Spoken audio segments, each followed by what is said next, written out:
Jakarta is the heart of Indonesia. It hosts 31 million people, 11% of the country's population. It is the economic capital of Indonesia, the central government's home, and the largest city in Southeast Asia. However, as Jakarta has expanded, it has encountered a myriad of issues, the most serious of which goes back centuries. In 1619, the Dutch East India Company ransacked the West Javanese port town of Jakarta. After assuming control over the port, they quickly began constructing a new city on the site, named Batavia. The city was built in the Dutch style, with a grid design of narrow townhouses separated by canals. However, this design soon proved to be a mistake. Without constant maintenance, the canals gradually began filling with sediment, which reduced water flow. Eventually, they went stagnant and became a breeding ground for disease. Then, in 1799, the Dutch East India Company went bankrupt and dissolved. The Dutch government quickly assumed the company's debts and possessions, expanding all of its territorial claims into a full-fledged colony called the Dutch East Indies. Batavia was proclaimed as its capital. With a new group of colonial elite in town, they quickly grew tired of the unhealthy old city. In 1808, Governor-General Herman Willem Daendels established a new town center several kilometers to the south, called Weltevrede. It became the new home for the government, military, and colonial elite. Away from the ails of northern Batavia, the elite left the canals untreated. And in the 1870s, they established the first centralized water supply, which brought clean water to their homes through iron pipes. However, these pipes were concentrated in the wealthy Dutch areas, away from the indigenous population. With unhealthy canals and limited piped water access, the indigenous population was left with no other choice but to pump groundwater for their survival. This situation persisted even after Indonesia gained independence in 1945 and the city was renamed to Jakarta. For a while though, everything was all right. Jakarta's aquifers were being pumped, but rainfall naturally refilled them over time. Then, Jakarta modernized. With a new layer of concrete and urban sprawl over the city, water was impeded from reaching the soil and refilling the aquifers. At the same time, groundwater demand increased, further straining the system. The result? The depletion of Jakarta's aquifers and the resulting degradation and collapse of the soil. This situation is at its worst today. With over 60% of Jakarta's population still reliant on groundwater, parts of the city are sinking up to 25 centimeters a year. This sinking, combined with rising sea levels and climate change, has dramatically increased the risk and severity of flooding. If nothing is done, it is estimated that a quarter of the city will be underwater by 2050. In addition to flooding, Jakarta faces a number of other issues. Due to the emissions from nearby coal power plants, transportation, manufacturing, construction, road dust, and open waste burning, Jakarta has become notoriously polluted. Its air quality index consistently measures over 100. This pollution undermines the health of the city's residents, cutting an average of 2.3 years off their lifespan. On top of pollution, Jakarta's traffic congestion has grown uncomfortable. It consistently ranks as one of the world's most congested cities, and in 2021, the average resident lost an estimated 78 hours of time in traffic. Due to all these issues, Jakarta has lost its appeal as national capital. This has led speculators to explore the possibility of relocating the capital away from the metropolis. This idea is not new. In 1957, Indonesia's first president, Sukarno, introduced plans to move it to the town of Palangkaraya in southern Kalimantan. And in the 1980s, President Suharto announced plans to move the capital 40 kilometers south of Jakarta to the district of Jonggol. However, neither of these plans came to fruition. Then, in 2017, the administration of Joko Widodo reintroduced the idea. And after a couple years of planning, in 2019, Joko Widodo approved a $33 billion plan to relocate Indonesia's capital to a brand new city on the island of Borneo. Indonesia's new capital city will be located in East Kalimantan on the island of Borneo, roughly 30 kilometers north of the city of Balikpapan. It is called Nusantara, which is an old Javanese term meaning the outer islands, or the Indonesian archipelago.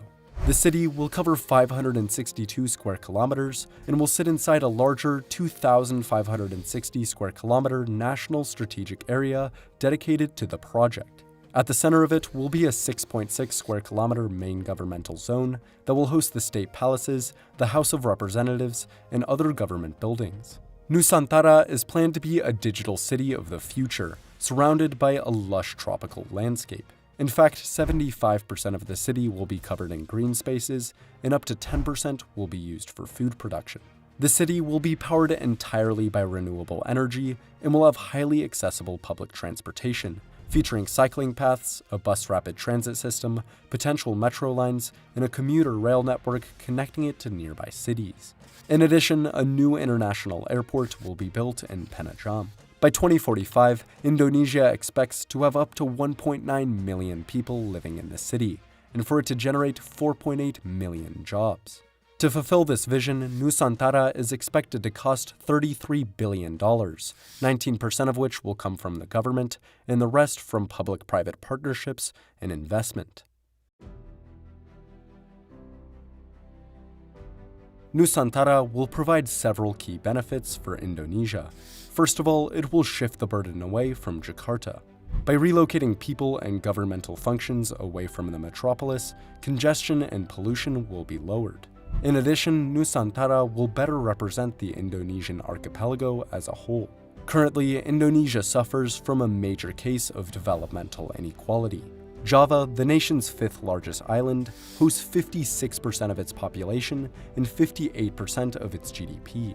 Because of this, almost all of Indonesia's infrastructure and wealth is concentrated on the island. Having the national capital in Jakarta only accentuates this situation. By relocating the capital to a more central position in the Indonesian archipelago, it will better represent the nation as a whole while bringing more development and opportunity to the country's other islands. While Nusantara has a lot of positives, there are also some concerns. First of all, the project will displace an estimated 20,000 indigenous people, many of which have spoken out against the project. In addition, while it is advertised as a green city, Nusantara will inevitably impact the environment. Its construction will result in deforestation and potential harm to local watersheds and the mangrove ecosystem in Balikpapan Bay, which hosts endangered species such as the proboscis monkey and Irrawaddy dolphin. Further out, researchers believe that indirect impacts could extend up to 200 kilometers away, damaging biodiversity across eastern Borneo. Lastly, some view the project as a form of abandoning Jakarta and its problems. In response to this, though, in 2019, the Indonesian government pledged $40 billion over the coming decade to protect Jakarta from sinking into the sea. Since Joko Widodo approved Nusantara in 2019, it has advanced significantly. While it was temporarily halted due to the COVID-19 pandemic, in January 2022, Indonesia's parliament officially authorized the project. Then, in July 2022, construction began.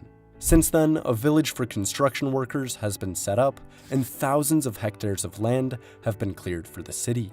The project's first phase, which will cost $3.4 billion, is set to be completed by August 2024. It will include essential infrastructure, along with government buildings, offices, schools, hospitals, and shopping malls for the city's first residents. After that, the city's second phase, between 2025 and 2035, will establish a foundational capital city area. Innovation and economic centers will be established, and the Indonesian government will be completely relocated. Lastly, the third phase, between 2035 and 2045, will develop the overall physical and socio-economic infrastructure of Nusantara, integrating it with the nearby cities of Balikpapan and Samarinda. However, for these phases to be fulfilled, the project needs funding.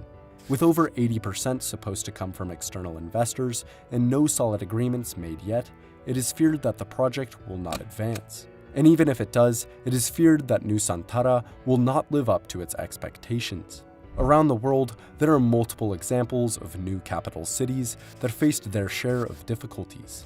For example, Naypyidaw, the purpose-built capital of Myanmar, which was first introduced in 2005 by the military government, is now practically a ghost city with a population density of only 131 people per square kilometer, and is characterized by empty 10-lane highways and luxurious buildings scattered across a jungle landscape. It is feared that Nusantara will share the same fate. Despite these fears, construction is pressing on. With widespread political support, it is less a question of whether or not Nusantara will become Indonesia's capital, but more of what sort of capital it will become.